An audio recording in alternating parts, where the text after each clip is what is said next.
बाबा शंकर कहते हैं पार्वती जी से, देवी राम जी का जन्म हुआ तो हम भी दर्शन करने गए। पार्वती जी ने कहा आपने मुझे तो बताया नहीं कि आप कैसे गए। तो शंकर जी कहते हैं और एक कहानी चोरी। बाबा शंकर कहते हैं देवी हमने भी एक चोरी की। अम्मा पार्वती कहती तुम भी चोरी करने लगे। क्या चोरी की?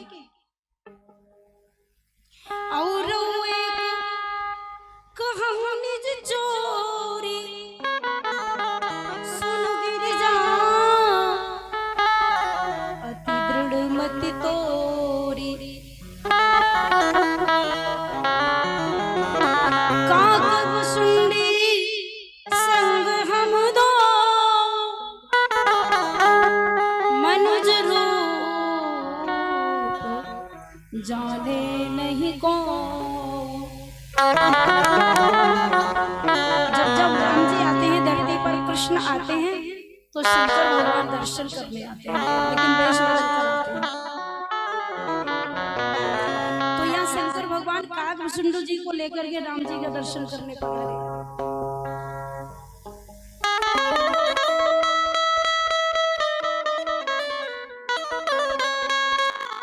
ये बड़ी सुंदर लीला है।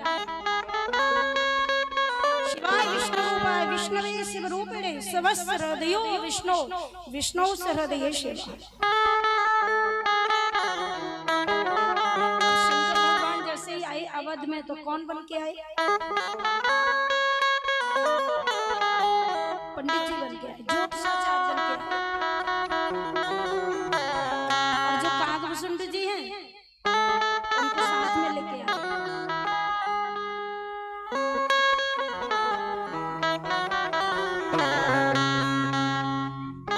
राम जी की बाल लीला का दर्शन करने के लिए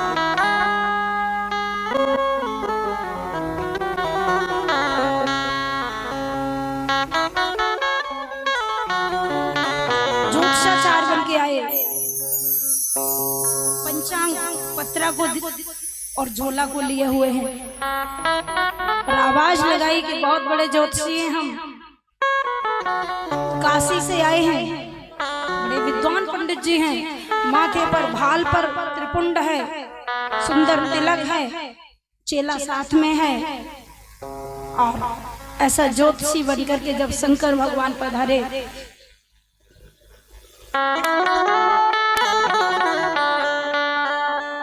जब कोई ऐसा आता है अच्छा संत महात्मा ज्योतिषी, तो माताएं बहुत जल्दी अपने बच्चों की हाथ दिखाती हैं, रेखा दिखाती हैं, बच्चों का भविष्य दिखाती हैं। तो सभी दौड़ के आई, जितनी जल्दी जल्दी सब दौड़ती हुई आई। शंकर भगवान को सब पूछने लगी हमारे बेटे का हाथ देखो, हमारे बेटे का हाथ देखो। अब देखो शंकर जी को तो सब कुछ पता है, वो तो सब कुछ जानते हैं।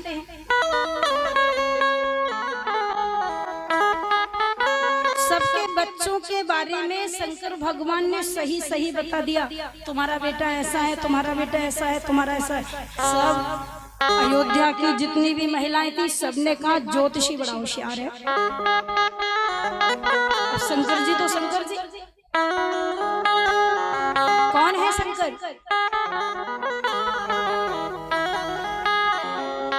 बोले शंकर जगत बंदी जगदीशा, सुर नर मुनि शिव नामत शीसा।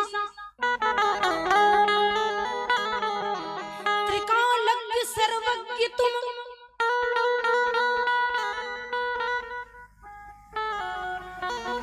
भगवान शिव तो त्रिकालज्ञ हैं, तीनों कालों की जानने वाले हैं, भूत भविष्य वर्तमान सबकी रेखा देख देख कर बता रहे हैं। ध्यान देना, अब सबको बता दिया तुम्हारा बेटा ऐसा है, तुम्हारे बेटा का भविष्य ऐसा है, तुम्हारा ऐसा है। लेकिन कौशल्या का जो अंदर महल है वो तो राज महल है। शंकर जी ने सोचा वहां जाना बड़ी टेढ़ी खीर है, और कौशल्या को बाहर कौन निकाले, हमें तो राम जी का दर्शन करना है। तब तक दासी का दर्शन हो गया। शंकर जी ने देखा कि कौशल्या की दासी महल की ओर जा रही है।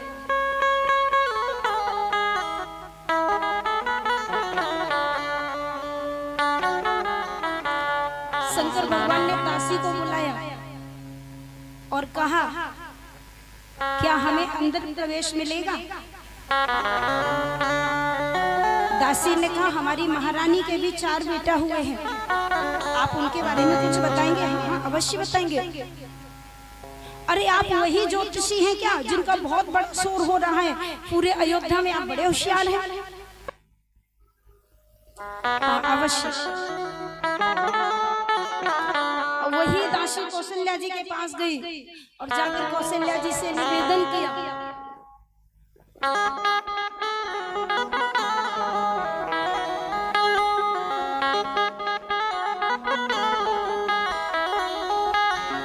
कौशल्या जी से निवेदन किया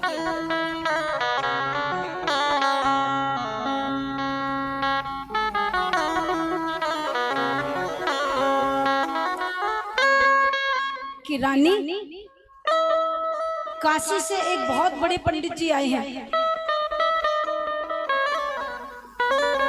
और नाम क्या है? बोले नाम है शंकराचार्य।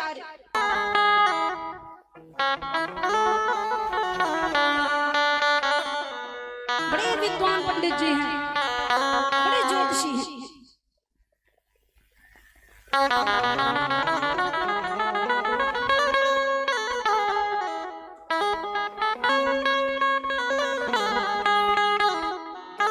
चारों वेद निपुण है पंडित, 4 वेदों को जानने वाला, भूत भविष्य वर्तमान के जानने वाला।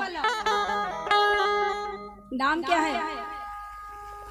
बोले 4 वेद निपुण है पंडित और शंकर नाम सुहायो। इसका नाम है शंकराचार्य। अवध में आगमी एक वायो। बड़े सुंदर पंडित जी आए हैं। तो जैसे दासी ने निवेदन किया कौशल्या को, कौशल्या अपने राम जी को लेके आई।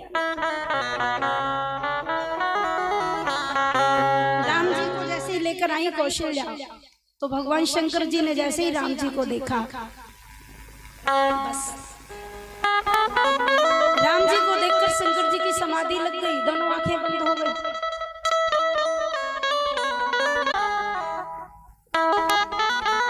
कौशल्या ने दासी से कहा, तो कह रही थी बहुत होशियार पंडित है, इसकी तो समाधि लग गई। बूढ़ा तो वैसे ही ये शरीर काम कर नहीं रहा है, मरता है क्या? आंखें बंद हो गई, इसकी तो आंखें नहीं खोल रहा है, समाधि लग गई। अब ध्यान देना, राम जी मन ही मन सोच रहे, आ तो गए हो, दर्शन तो कर लो। समाधि लग गई सबकी। अब राम जी कौशल्या जी की गोद में बैठे हैं। राम जी ने धीमे से शंकर जी की दाढ़ी को खींचा, देख लो मैया के यहाँ है, ज्यादा नहीं दिखाएगी, थोड़ी देर का अवसर मिला है, जल्दी देखो जाओ। शिव जी की समाधि खुली, जो 3 लोग का नाथ है कौशल्या की गोद में है। कौशल्या ने कहा, पंडित जी इसकी हस्तरेखा तो देखो। और जैसे हाथों की रेखा को देखने लगे तो राम जी के बारे में सब बता दिया। थोड़े बड़े होंगे, जनकपुरी जाएंगे, बहू लेके आएंगे। ध्यान देना, बड़े यशस्वी पुत्र हैं, बड़े सुंदर हैं। अब शंकर जी कहना चाह रहे थे वो वनवास की लीला के 14 वर्ष के लिए वन में भी जाएंगे। तब तक राम जी ने दाढ़ी को फिर खींच लिया, बोले सारी पोल पट्टी क्यों खोल रहे हो, थोड़ा बंद करो, इतना ही बंद, बोले मैया घबरा जाएगी अभी से। भगवान शंकर ने कहा, देवी तुम्हारा बेटा क्या है, साक्षात नारायण जैसे गुण है, जो विष्णु के अंदर गुण है वो इसके अंदर है, बड़ा वीर है, यशस्वी है, तेजस्वी है। देखो समर में शत्रु सामना नहीं कर पाएंगे। और ये जहां जाएंगे इनका स्वभाव ऐसा, इनका प्रभाव ऐसा, जहां जाएंगे वही इनका बन जाएगा। कुछ समय के बाद एक बाबा जी आएंगे, वो इनको वन में लेके जाएंगे, भेज देना, उधर से ये विवाह करके बहू लेके आएंगे।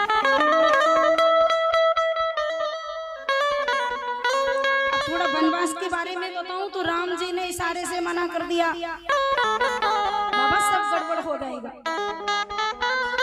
शिव जी ने वही उस बात को वापस कर लिया।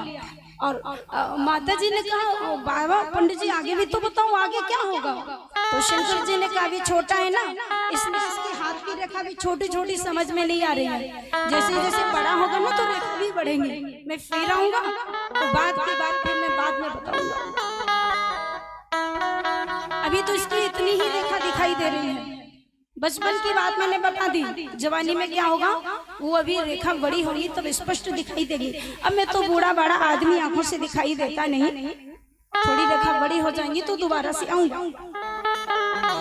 दर्शन करके शिव जी चले गए। बोलिए शंकर भगवान की। अब वहां जाकर के कैलाश पर्वत पे पार्वती से कहा, देखो दर्शन करके आया हूँ। पार्वती जी ने कहा, तुमने चोरी की, मुझे क्यों नहीं ले गए? शिव जी ने कहा, तुम्हें लेके जाता तो दर्शन भी नहीं होता, इसलिए मैं तो अकेला ही चला गया।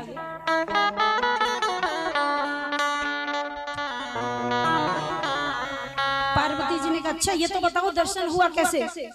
भगवान शिव ने कहा, कौशल्या तो दर्शन नहीं करा रही थी, परंतु भला हो कौशल्या की एक दासी मिल गई, उसने मुझे अंदर तक प्रवेश दिलवा दिया। पार्वती जी ने कहा, बोले बाबा बड़े चालाक हो, जरा बुद्धि से सोचो, वो दासी कौन थी? बोली कौशल्या की दासी थी, बहुत अच्छी थी। माता पार्वती ने कहा, मुझे लेके नहीं गए थे, वो जो दासी थी ना वो मैं ही तो थी, मैं तो कौशल्या की दासी बन के आ गई। यदि मैं नहीं होती तो वापिस ही आना पड़ता, दर्शन नहीं होता, समझे? तो वो जो दासी के रूप में थी वो साक्षात माता पार्वती थी। बड़ा सुंदर।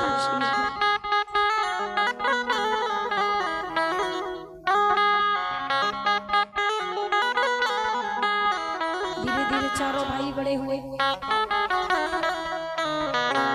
और चारों भाई बड़े हुए विद्या अध्ययन करने गए, गुरु गृह गए पढ़ने रे गुराई, अल्पकाल विद्या सब आई, जाके सेज श्वास श्रुति चारी, सोहरी पड़े यही कौतुक भारी।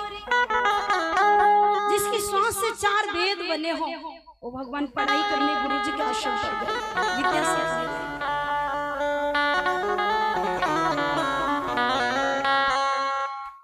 थोड़े और बड़े हुए। राम जी ने माँ को अपनी लीला का दर्शन कराया, माता बड़ी प्रसन्न है। चारों पुत्र अयोध्या में बड़े हो गए। अब जैसे बड़े हुए, अब जैसे बेटा बड़ा होता है तो माँ को लगता है मेरे बेटे का विवाह होना चाहिए। बस उसी समय विश्वामित्र जी आते हैं राम जी को लेने के लिए। विश्वामित्र महामुनि ज्ञानी, बसई विपिन शुभ आश्रम जानी, जहाँ जप जोग जग मुनि करही, अति मारीच सुबाहु ही डरही। राक्षस लोग विघ्न डालते हैं जब विश्वामित्र जी यज्ञ करते हैं। विश्वामित्र को पता चल गया कि अवध में ब्रह्म आ गए हैं राम जी के रूप में, चलो उनको लेके आते हैं, राक्षसों का विनाश भी हो जाएगा। विश्वामित्र जी राम लक्ष्मण को लेने के लिए अयोध्या में आए।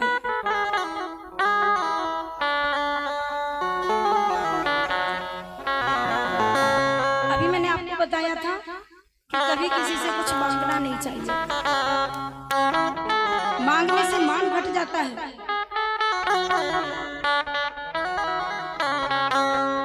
विश्वामित्र महामुनि ज्ञानी,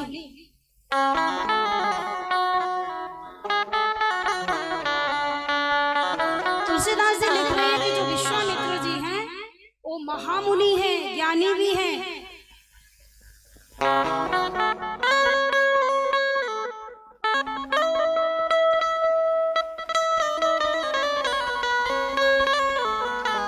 बहुत बड़ी उपाधि है, बहुत बड़े विशेषण लगाए हैं। महामुनि है, मुनि नहीं महामुनि, और ज्ञानी भी हैं। लेकिन जैसे ही वो मांगने के लिए चले और जैसे अयोध्या में आए तो तुलसीदास जी ने कहा कि अभी तो ये महामुनि थे, ज्ञानी भी थे, लेकिन अब कुछ मांगने के लिए आए हैं, तो महामुनि शब्द हटा दिया, ज्ञानी शब्द भी हटा दिया। बाबा जी ने लिखा, मुनि आगमन सुना जब राजा, मिलन गयो ले विप्र समाजा।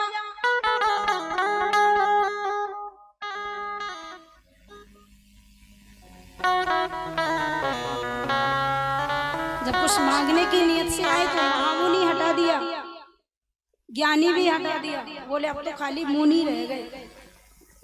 मुनि आगमन सुना जब, और जब वहां पहुंचे जाकर के दशरथ जी ने बड़ा सम्मान किया, गद्दी पर बिठाया, भोजन कराया, सब कुछ कराया, चरणों में प्रणाम किया और पूछा आपका आगमन कैसे हुआ? तो बोल दिया कि मैं राम जी को लेने आया हूँ, अनुज समेत देहु रघुनाथ। जब राम जी को मांग लिया तो तुलसीदास जी ने कहा अब तुम महामुनि भी नहीं रहे, अब तुम ज्ञानी भी नहीं रहे, अब तुम मुनि भी नहीं रहे, अब क्या रह गए? बाबा जी की कलम ने लिखा कि चौथे पन पायो सुत चारी, विप्र वचन नहीं कहे वो बिचारी। अब आप न महामुनि हैं, न ज्ञानी हैं, न मुनि हैं, अब आप पूरे ब्राह्मण में विप्र वचन है। ब्राह्मण देवता तुम ठीक नहीं बोले, वृद्धावस्था में 4 पुत्र मिले, आप लेने आ गए।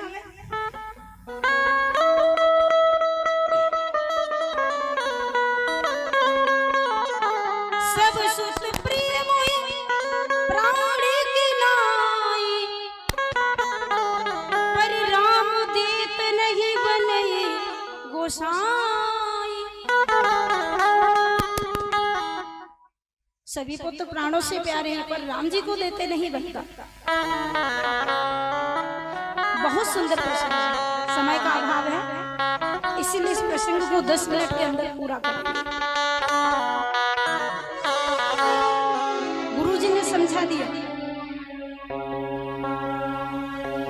तब वशिष्ठ बहुविधि समझावा। कुछ लोग कहते हैं कि वशिष्ठ जी ने राजा को कहा इनको दे दो, मना मत करो। राजा ने कहा क्यों दे दें? तो गुरुजी ने कहा बहुविधि समझावा। कुछ लोग कहते हैं कि बहुओं की विधि बताई, चले जाएंगे तो बहू लेके आ जाएंगे, भेज दीजिए। राम लक्ष्मण को सहर्ष चरणों में सौंप देते हैं। विश्वामित्र जी राम लक्ष्मण को लेके चले, और जैसे ही राम लक्ष्मण को लेकर विश्वामित्र जी चले,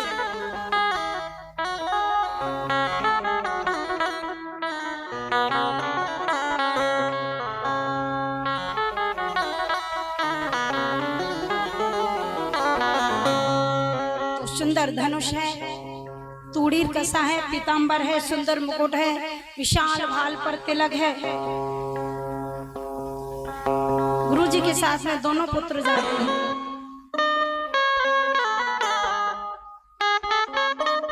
विश्वामित्र जी को लगा कि मानो मुझे धन का खजाना मिल गया हो। विश्वामित्र महानिधि पाई। लक्ष्मण दोनों को लेकर जब विश्वामित्र जी चले तो यहाँ पर बड़ा सुंदर दृश्य है। राम लखन की सुंदर जोड़ी गुरुजी लेके जा रहे हैं वन में। उड़नो 16 वर्षों रामो राजीव लोचन। राम जी अभी 16 वर्ष के भी नहीं हुए, 15 साल के ही हैं।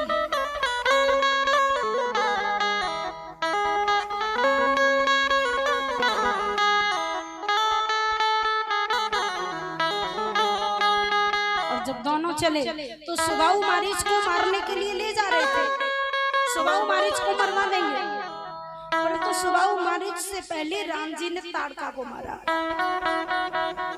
ध्यान देना, क्यों मारा? राम जी ने सोचा कि मैं मारूंगा सुबाहु मारीच को, परंतु पहले सुबाहु मारीच को नहीं मारूंगा। जिसने सुबाहु मारीच को जन्म दिया है पहले उसको मारूंगा। ध्यान देना, पहले राक्षसों को नहीं, राक्षस जहाँ से पैदा होते हैं उसको खत्म करना चाहिए। आपके अंदर जो काम क्रोध मद लोभ कामम क्रोधम च हर्षम भयम मोहम तथैव बचा। काम क्रोध मद लोभ मोह कैसे मरेंगे? बोले इनको जन्म देने वाली जो वासना है पहले उसको मारिए। इसलिए जो ताड़का है वो वासना है। यदि ताड़का मर जाएगी तो ये दुर्गुण पैदा ही नहीं होंगे। पहले दुष्टों को नहीं, दुष्टों की बुनियाद को खत्म करना चाहिए। इसलिए राम जी ने ताड़का को बाण लगाया तो तुलसीदास जी की कलम लिखने लगी। एक ही बाण प्राण हरि लीना, दीन जानते निज पद दीना। एक बाण दिया, मारा नहीं, निज पद दीना। अपना घर दे दिया, अपना धाम दे दिया, चली गई राम जी के धाम को। और आगे चले तो पहुंचे यज्ञशाला में जाकर, वहां सुबाहु मारीच, सुबाहु को मारा। मारीच को भगवान ने सोचा कि इससे अभी काम पड़ेगा, इसको मारना नहीं है, आगे भी लीला करनी है। बिन फर बाण राम कहीं मारा, सत योजन का सागर पारा। एक बिना फर का बाण लगाया, 100 योजन पार समुद्र के किनारे पहुंचा। और उसके बाद यज्ञ को सफल कराया। विश्वामित्र जी ने बड़ा सुंदर यज्ञ किया। ऋषि मुनि प्रसन्न हुए, देवताओं ने पुष्प वृष्टि की, साधुवाद हुआ, राम जी प्रसन्न हुए। इस प्रकार की लीला को तुलसीदास जी इधर भागवत जी में सुखदेव भगवान श्रवण कराते हैं।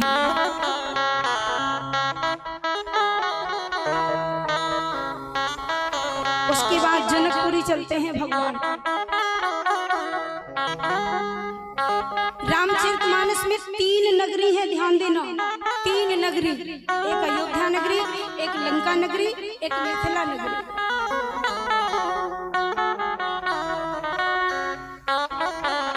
और तीनों में कौन रहता है? बोले लंका में कौन है? 1-2 साधु है, बाकी सब राक्षस हैं। लंका निशिचर निकर निवासा, सब राक्षस हैं। यहाँ कहाँ सज्जन करवासा। लंका में कोई साधु नहीं है, बस एक साधु है विभीषण, और एक त्रिजटा है, और कोई साधु नहीं। इसलिए कह दिया निकर। पूरी लंका में राक्षस हैं। और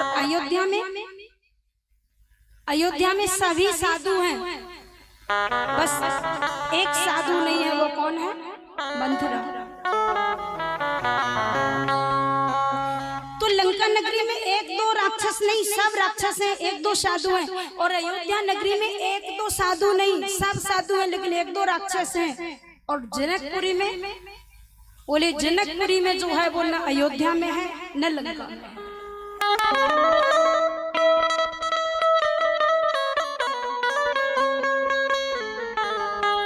बाबा तुलसीदास लिखते हैं,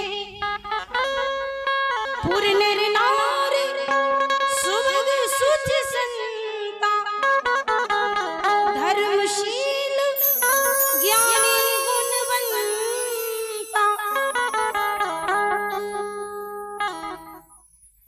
जो जनक नगरी में है, जितने भी नर नारी हैं सभी साधु हैं। और छोड़ो पुरुषों की बात, जनक नगरी का जो पत्थर है वो भी साधु है।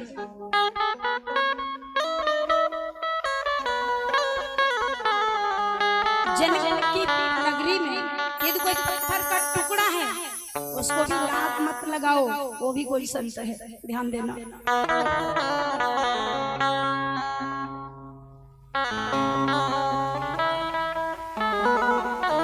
इसलिए जब राम जी का विवाह हुआ ना तो ब्रह्मा जी सारी व्यवस्थाएं करते हैं सजाने की धजाने की, लेकिन ब्रह्मा जी ने जनकपुरी को सजाया नहीं, अपने आप सज गई। क्योंकि जब पर राम जी दूल्हा बन के आए हैं, सीता जी दुल्हन बन के आई हैं,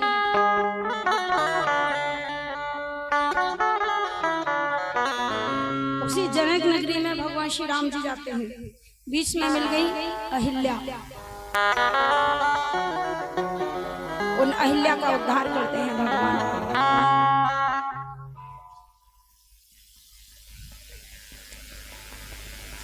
अहिल्या कहाँ मिली? रास्ते में, चौराहे पर पड़ी थी, चौराहे पर, ध्यान देना। चौराहे पर अहिल्या पड़ी है। किसी ने अहिल्या से कहा कि देखो तुमने इतना बुरा किया है, तुम रास्ते में क्यों पड़ी हो? तुम्हारे साथ इंद्र ने छल किया है और तुम्हारे पति ने तुम्हें श्राप दे दिया है, तुम्हारा पतिव्रत धर्म नष्ट हो गया है, तुम्हारा सतीत्व भंग हो गया है, लोग तुम्हारी बुराई करते हैं, लोग तुम्हारी तरफ उंगली करते हैं। अब तुम चौराहे पे पड़ी हो, जो निकलेगा वही ठोकर मारेगा। आप एकांत में जाकर बैठो, आप सबको मुंह दिखाने के लायक नहीं है। परंतु अहिल्या कहती है कि नहीं, मैं चौराहे पर ही पड़ के रहूंगी। क्यों? अहिल्या कहती है यदि मैं रास्ते में पड़ के रहूंगी, मैंने जो पाप किया है मैं छुपाऊंगी नहीं, सबको बताऊंगी कि मैंने पाप किया है। और तुम कहते हो कि जो निकलेगा मुझमें ठोकर मारेगा। अहिल्या कहती है मैं खुद कहती हूँ कि मैं जहाँ पर बैठी हूँ वो चौराहा है, वो रास्ता है, वहाँ जो निकलेगा मुझे ठोकर मारेगा। लेकिन मुझे भरोसा है कि दुनिया की ठोकर मारते मारते एक दिन वो आएगा, श्री राम जी आकर मुझमें ठोकर मारेंगे, मेरा उद्धार हो जाएगा। दुनिया की ठोकर खाते खाते एक दिन ब्रह्म ठोकर लगाएगा, मेरा कल्याण हो जाएगा। मैं अपने पाप को छुपाऊंगी नहीं, सबको बताऊंगी।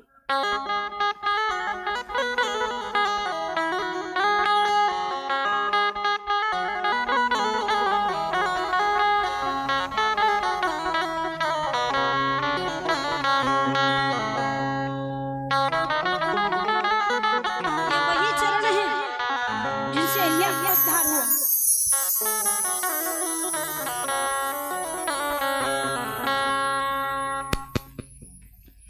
जिन चरणन ते निकसी सुरसरी शंकर जटा समाई,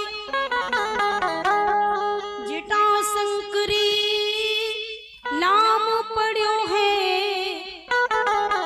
जटा शंकरी नाम पढ़्यो है,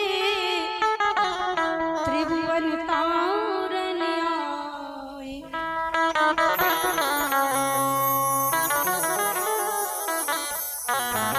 और दंडक बन प्रभु पावन कीनो, ऋषियन त्रास मिटाए।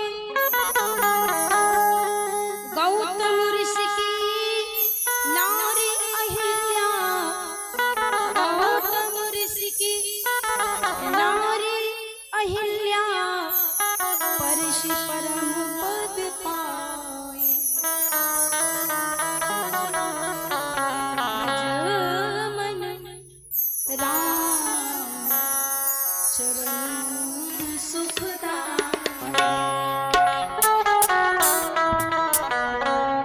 ये वही चरण है। कौन से चरण? बोले जिन चरण की चरण पादुका भरत रहे लिबलाई, सोई चरण केवट धोए